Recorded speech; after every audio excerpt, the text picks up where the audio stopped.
Good morning student, आज 10th class chemistry में हम करने जा रहे हैं some special types of reactions. क्योंकि हमने मेन टाइप्स ऑफ रिएक्शन करनी है, 4 मेन टाइप्स ऑफ रिएक्शन है, कॉम्बिनेशन, डिकम्पोजिशन, डिस्प्लेसमेंट और डबल डिस्प्लेसमेंट। फिर हमने सोल्व आउट किया है कि उनमें से किस रिएक्शंस को हम रेडॉक्स रिएक्शन कहेंगे। रेडॉक्स रिएक्शन कौन सी है? जिसमें ऑक्सीडेशन और रिडक्शन दोनों कैरिड आउट करते हैं। फिर रेडॉक्स की एक most special type of reaction की थी हमने, डिस्प्रपोर्शन रिएक्शंस। ऐसे ही सम इंपॉर्टेंट रिएक्शंस करने जा रहे हैं that are according to reaction conditions, कि रिएक्शंस में आपकी एंथैल्पी यानी हीट लूज और गेन हो रही है, या टेम्परेचर आपने इंक्रीज डिक्रीज करने से, या आपने एक्सटर्नल एनर्जी किस फॉर्म में प्रोवाइड की, या हम ये कह सकते हैं कि रिएक्शन के दौरान प्रोडक्ट क्या बना और किस फॉर्म में बना। According to this, we study the some special types of the reactions, जिसमें आज हम स्टडी करने जा रहे हैं। First one is neutralisation reaction.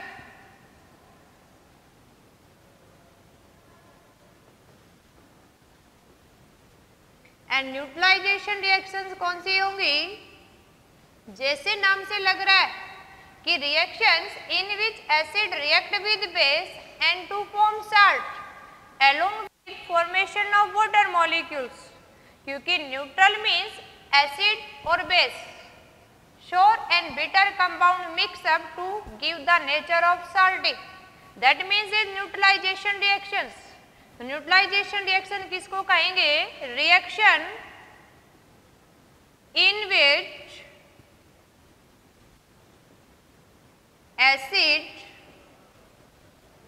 react with base to form salt and water। ऐसी रिएक्शन को हम क्या बोलेंगे? न्यूट्रलाइजेशन रिएक्शन, जिसमें कोई भी एसिड बेस के अंदर मिला के हम क्या बनाते हैं? वाटर। जैसे फॉर एग्जांपल ले लें हम, आपने सिंपल ले लिया है hydrochloric acid. Hydrochloric acid, hydrochloric acid के अंदर आपने मिक्सअप कर दिया है सोडियम हाइड्रोक्साइड बेस। क्या डाल दिया हमने? Sodium hydroxide. अब जैसे ही दोनों को मिक्सअप किया, दोनों आपस में क्या करते हैं? Ion exchange. देखो किसी कंपाउंड में कैटाइन एनाइन होते हैं, फर्स्ट वाला कैटाइन, सेकंड वाला एनाइन, तो it is the double displacement reactions. लेकिन सिंपल अगर एसिड बेस दे रखा है तो हम इसको न्यूट्रलाइजेशन रिएक्शन भी बोल सकते हैं, लेकिन ये एग्जांपल किसका है? डबल डिस्प्लेसमेंट रिएक्शन का ही, जिसके अंदर सोडियम ने अपना आयन एक्सचेंज किया हाइड्रोक्लोरिक एसिड के साथ और हमें क्या मिल गया है? Sodium chloride, aqueous solution. अब सोडियम ने अपना OH आयन क्लोराइड से एक्सचेंज किया है और ये OH आयन किसके साथ जुड़ गया? H के साथ, और हमें क्या मिल गया है? Water liquid, sodium chloride.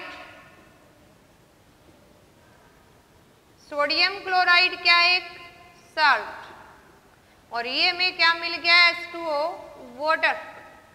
देखो ये हमने क्या लिया? Hydrochloric acid sodium hydroxide base के साथ मिक्सअप किया और हमें क्या मिल गया है? Salt plus water. ऐसी रिएक्शन को एक स्पेशल नाम से जानते हैं, दैट इज न्यूट्रलाइजेशन रिएक्शंस। और अगर 4 मेन रिएक्शन की बात करें हम, तो ये उन 4 मेन रिएक्शन के अनुसार कौन सी है? Double displacement reactions. कौन सी है? जिसमें 2 compounds reacts and mutually exchange their ions. तो ये कौन सी है? Double displacement neutralisation reactions. क्या नाम दे सकते हो हम इस रिएक्शन को? अगर एक ही नाम दे तो ये रिएक्शंस कौन सी होगी अब हमारी? डबल डिस्प्लेसमेंट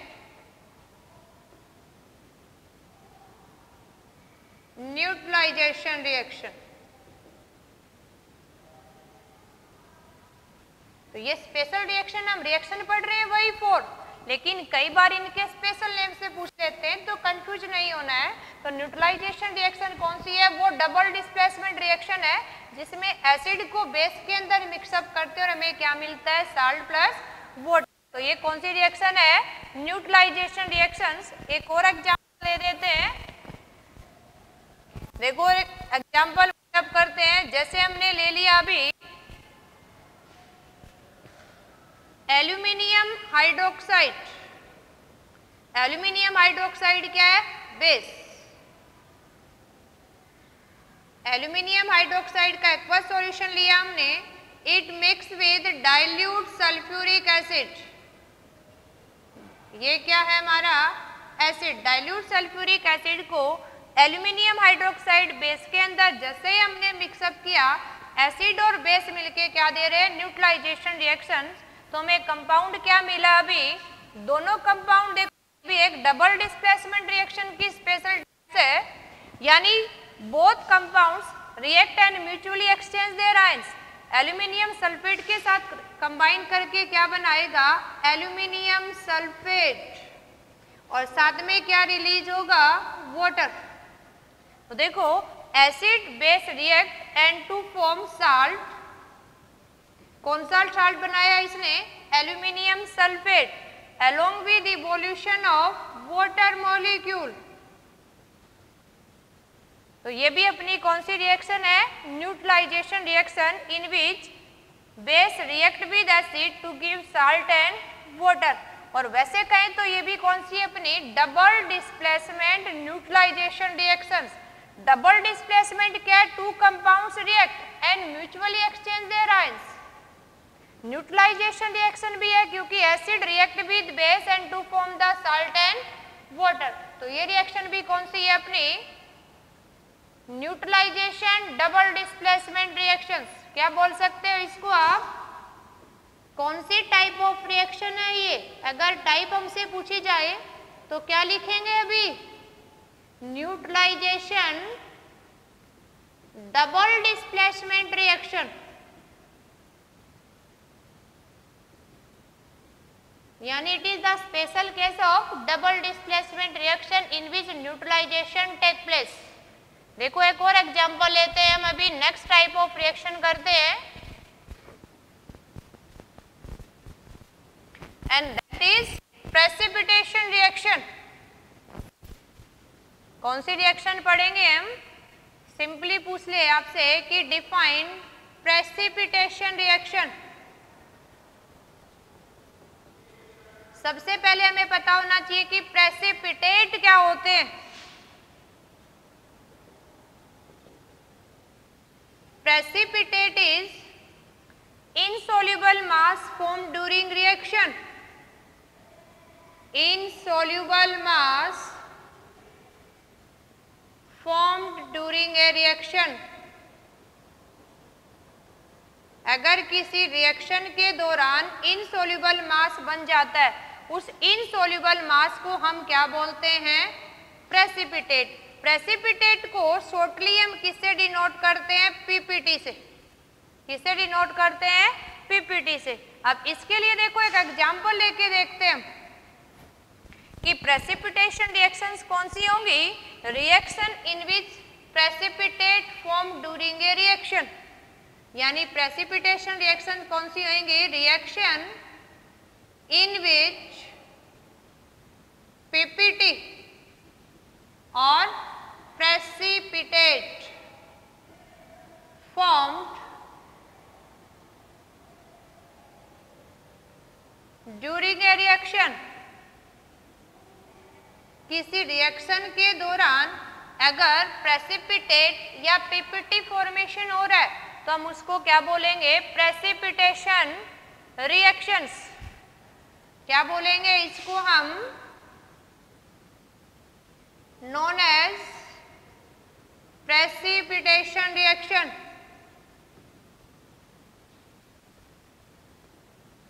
देखो इसका एग्जाम्पल लेके देखते हैं हम। जैसे हमने यहां ले लिया अभी लेड नाइट्रेट PbNO3 की ट्वाइस। जैसे ही लेड नाइट्रेट के एक्वस सॉल्यूशन को हम पोटासियम आयोडाइड के एक्वस सॉल्यूशन में मिक्सअप करते हैं। एक टेस्ट ट्यूब लेते हैं, उसमें पोटासियम आयोडाइड का घोल बना लेते हैं। दूसरी टेस्ट ट्यूब लेंगे, उसमें लेड नाइट्रेट पाउडर डाल के वाटर में डिजोल्व कर लेते हैं। वाटर में डिजोल्व किया, दैट मीन्स क्या है, वो एक्वस सॉल्यूशन। तो एक टेस्ट ट्यूब में आपने लेड नाइट्रेट का सॉल्यूशन बना लिया, एक टेस्ट ट्यूब में आपने पोटासियम आयोडाइड का सॉल्यूशन बना लिया। अब आपने जो दो ये टेस्ट ट्यूब में सॉल्यूशन बनाया है, दोनों टेस्ट ट्यूब के सॉल्यूशंस को आपने क्या कर देना है, मिक्सअप कर देना है। जैसे ही सॉल्यूशन को मिक्सअप करेंगे, उसी रिएक्शन के दौरान हमें लेड आयोडाइड मिल जाता है। और लेड आयोडाइड क्या मिलता है हमें, डार्क येलो पीपीटी मिलते हैं। और साथ में पीपीटी को डाउनवर्ड एरो से रिप्रेजेंट करते हैं, जो हमने पहले वीडियो में पढ़ा है कि पीपीटी अगर बन रही है तो उसको या तो डाउनवर्ड एरो से रिप्रेजेंट करेंगे या नीचे पीपीटी लिख देते हैं। और साथ में क्या बन गया अभी, पोटासियम नाइट्रेट। अब ये ध्यान रखना है, पोटासियम नाइट्रेट तो सोल्यूबल साल्ट है, तो ये तो एक्वस फॉर्म में रह जाएगा, डिजोल्व फॉर्म में। और येलो कलर के पीपीटी बन गए। अब रिएक्शन के दौरान पीपीटी बन रहे, पीपीटी क्या है, प्रेसिपिटेट। इसलिए इस रिएक्शन को भी क्या बोलेंगे, प्रेसिपिटेशन रिएक्शंस। क्या बोलेंगे, प्रेसिपिटेशन रिएक्शंस। देखो एक और एग्जांपल लेके देखते हैं कि प्रेसिपिटेशन रिएक्शन वो रिएक्शन है जिसमें जैसे ही दो कंपाउंड का घोल बना के मिक्सअप करेंगे, मिक्सअप करते ही क्या बन जाए, इनसोल्यूबल मास। और उस इनसोल्यूबल मास का ही क्या नाम है, प्रेसिपिटेट। और जिस रिएक्शन के दौरान प्रेसिपिटेट बनते हैं, उस रिएक्शन को क्या बोलते हैं, प्रेसिपिटेशन रिएक्शंस। एक और एग्जांपल ले लेते हैं हम। फॉर एग्जांपल, अगर हमने silver nitrate aqueous solution when mix up with, यहां ले लें हम सीजियम आयोडाइड एक्वस सॉल्यूशन, हमें क्या मिल जाएगा, यहाँ पे सीजियम इससे मोर रिएक्टिव है, डिस्प्लेस कर देगा, हमें मिल जाएगा सिल्वर आयोडाइड। सिल्वर आयोडाइड के क्या मिलते हैं, येलो पीपीटी। और साथ में हमें क्या मिल जाएगा, यहाँ पे सीजियम नाइट्रेट। तो ये भी क्या है, प्रेसिपिटेशन रिएक्शंस। एक और एग्जांपल ले लेते हैं। देखो अगर हमारे पास यहां है बेरियम क्लोराइड और हमने बेरियम क्लोराइड को जिंक सल्फेट एक्वस सॉल्यूशन में डाल दिया। अब बेरियम क्लोराइड तो सोल्यूबल साल्ट है, इसको जैसे ही जिंक सल्फेट में डाला तो बेरियम जिंक से ज्यादा रिएक्टिव है, हमें क्या मिल जाता है, बेरियम सल्फेट। और बेरियम सल्फेट क्या, इनसोल्यूबल इन वाटर। तो बेरियम सल्फेट के हमें क्या मिल जाते हैं, व्हाइट पीपीटी। पीपीटी क्या होता है, रिएक्शन के दौरान जो इनसोल्यूबल मास बन गया है। इसलिए जिस रिएक्शन में भी पीपीटी फॉर्मेशन हो रहा है उसको क्या बोलते हैं हम, प्रेसिपिटेशन रिएक्शंस। देखो बहुत सारे एग्जांपल कर लिए हमने डेफिनेशन, तो आपने अच्छे से समझ में आ गया होगा। अब थर्ड वन रिएक्शन करते हैं हम, according to heat. According to heat third type of reaction करेंगे। One is exothermic reaction. कौन सी रिएक्शन है ये, exothermic reaction.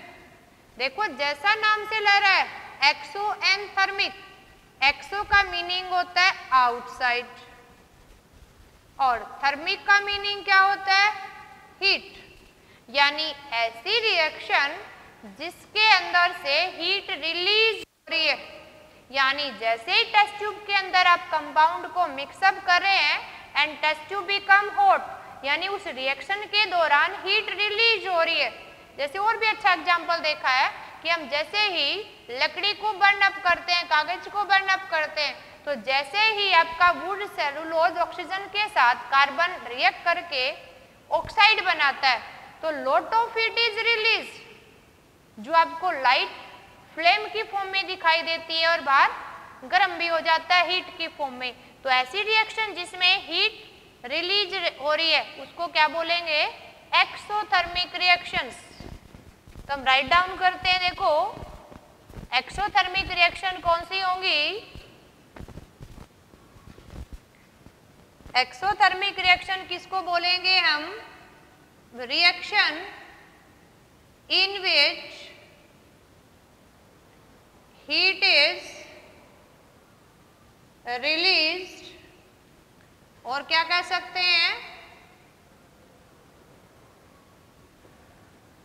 Test to become hot. ऐसी रिएक्शंस को क्या बोलेंगे हम, एक्सोथर्मिक रिएक्शंस। देखो एक बहुत अच्छा एग्जांपल लेते हैं हम, जैसे हमने न्यूट्रलाइजेशन रिएक्शन पढ़ी, neutralisation reaction is exothermic reactions. जितनी भी अभी हम न्यूट्रलाइजेशन रिएक्शन पढ़ रहे हैं, न्यूट्रलाइजेशन रिएक्शंस कैसी हैं, एक्सोथर्मिक।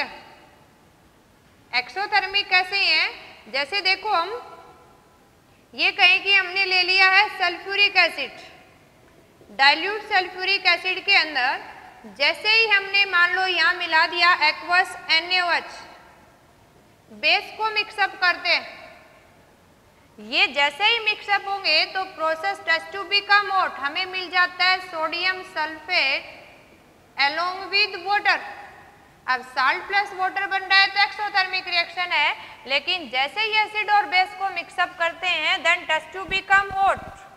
एंड जब भी एक्सोथर्मिक रिएक्शन को रिप्रेजेंट करेंगे हम तो यहाँ प्लस में क्या लिखेंगे, हीट। यानी अगर प्रोडक्ट साइड में हीट नजर आ रही है तो हीट क्या हो रही है, रिलीज। एरो से फर्स्ट वाला क्या होता है, रिएक्टेंट, एरो के बाद वाला क्या है, प्रोडक्ट। और प्रोडक्ट में अगर प्लस में हीट है दैट मीन्स रिएक्शन के दौरान हीट क्या हो रही है, रिलीज। और जिस रिएक्शन में हीट रिलीज हो रही है उसको क्या बोलते हैं, एक्सोथर्मिक।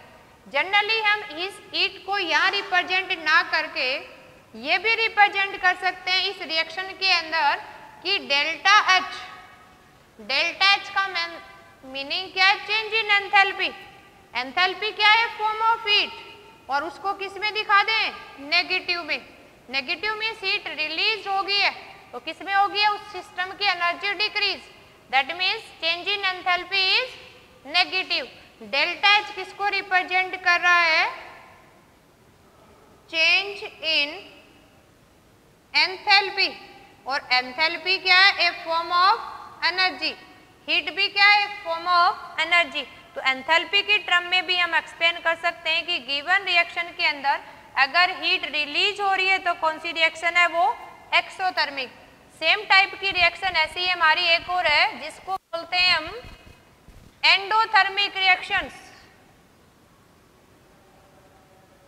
क्या बोलेंगे, एंडोथर्मिक रिएक्शन। अब देखो एंडोथर्मिक रिएक्शंस कौन सी होगी, जैसे हमें पता है कि exo means outside and endo means inside. देखो ये भी दो वर्ड से बना है, एंडो एंड थर्मिक्स। एंडो का मीनिंग क्या होता है, इनसाइड, और थर्मिक का मीनिंग पता है हमें, हीट। यानी ऐसी केमिकल रिएक्शन जिसमें हमें हीट प्रोवाइड करनी पड़ती है, सिस्टम क्या करता है, हीट को अब्जॉर्ब करता है, तो ऐसी रिएक्शन को क्या बोलेंगे हम, एंडोथर्मिक रिएक्शंस। यानी क्या लिखेंगे, reaction in which heat is absorb, जिसमें हीट अब्जॉर्ब करते हैं उसको क्या बोलेंगे हम, एंडोथर्मिक रिएक्शंस। या क्या लिख सकते हैं हम, reaction in which change in enthalpy is positive. क्या लिखें, reaction in which change in enthalpy is positive, जिसके अंदर चेंज इन एंथैल्पी क्या हो, पॉजिटिव हो, उसको भी क्या बोलेंगे, एंडोथर्मिक रिएक्शंस। जैसे एंडोथर्मिक रिएक्शन का एग्जांपल लेते हैं हम, कौन सा है, डिकम्पोजिशन रिएक्शंस।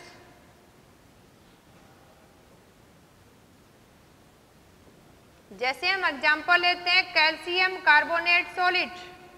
कैल्शियम कार्बोनेट को अगर हम स्ट्रॉन्ग हीटिंग करते हैं ये किसमें ब्रेक डाउन हो जाता है? Calcium oxide solid along with evolution of CO2 gas. That means calcium carbonate on strong heating change into calcium oxide and CO2। देखो हमने पहचाननी है कौन सी रिएक्शन है, या तो रिएक्टेंट में प्लस में दे रखी हो या एरो पे प्लस कर रखी हो। दैट मीन्स एंडोथर्मिक हीट हम दे रहे हैं। और जैसे पीछे पढ़ा था, अगर प्रोडक्ट की साइड में या प्लस करके लिख रखी है तो भी रिएक्शन कौन सी है? एक्सो। लेकिन रिएक्टेंट साइड में हो, एरो के ऊपर हो, तो कौन सी है? Endothermic reaction. सेम अगर हम एग्जांपल लेके देखें, हमने ले लिया है फेरस सल्फेट सॉलिड। अगर इसको हमने हीट किया तो हमें क्या मिल जाता है? हमें ferric oxide solid along with evolution of sulfur oxide gas SO2 and SO3। तो ये भी कौन सी है? Decomposition endothermic reactions. तो इन रिएक्शन की अगर हमने टाइप बतानी है कि विच टाइप ऑफ रिएक्शंस, तो क्या लिखेंगे? Decomposition endothermic reaction. क्योंकि इस रिएक्शन के अंदर सिंगल रिएक्टेंट डिकम्पोज इनटू 2 और more compounds and heat is absorbed during a reaction, so it is a decomposition endothermic reactions. तो ये क्या होगी आपकी? Special type of reactions according to heat, whether during a reaction heat is absorbed or heat is released। तो next type of reaction करते हैं। देखो,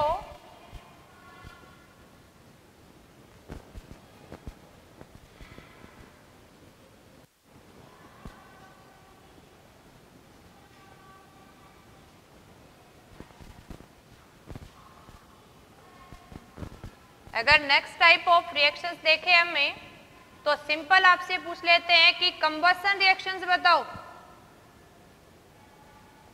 combustion reaction is special type of oxidation reactions. लेकिन जनरली कंबसन रिएक्शंस कब बोलते हैं? जिसके अंदर क्या हो रहा है? आपका बर्निंग हो रही है, फ्लेम फॉर्मेशन हो रहा है। तो सिंपल पूछ लें कि कंबसन रिएक्शंस कौन सी है, तो राइट कर सकते हैं हम।